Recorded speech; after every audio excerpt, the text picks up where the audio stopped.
During the pandemic, the ability to demonstrate empathy, really understand where my team is coming from was critical, and I'm convinced it will be critical post pandemic.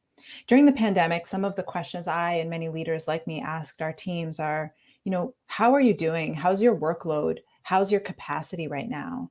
We also made sure that we were really clear on the prioritization in the organization. What were those critical priorities, those critical few priorities we had to make sure we kept our eye on, versus what were the rubber balls, meaning things that we're juggling that we could drop and bounce back and come back at a different time.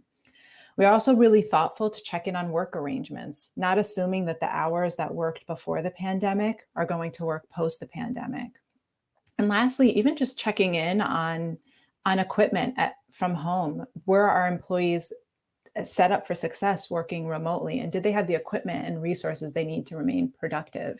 So I think that ability to continue checking in and demonstrating empathy and showing your support for your employees will not only just set up your employees for success, it'll set up your organization for success and ultimately you as a leader.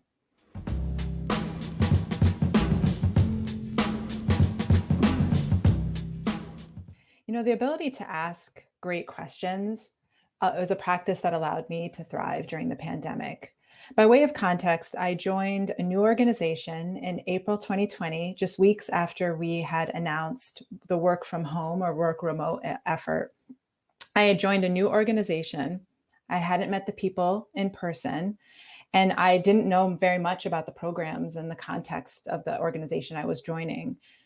I also knew we were at a really critical venture and a really critical pivot point in the organization.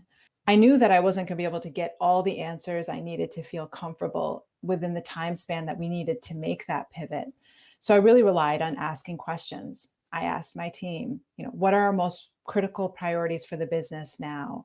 What are the skills that we need going forward? And how best and quickly do we infuse that into our team?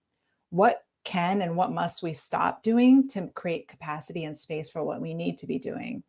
And by asking those types of questions, I really think it did three things for my team. One, it showed my sincere interest and concern for the program and for them and the ultimate success.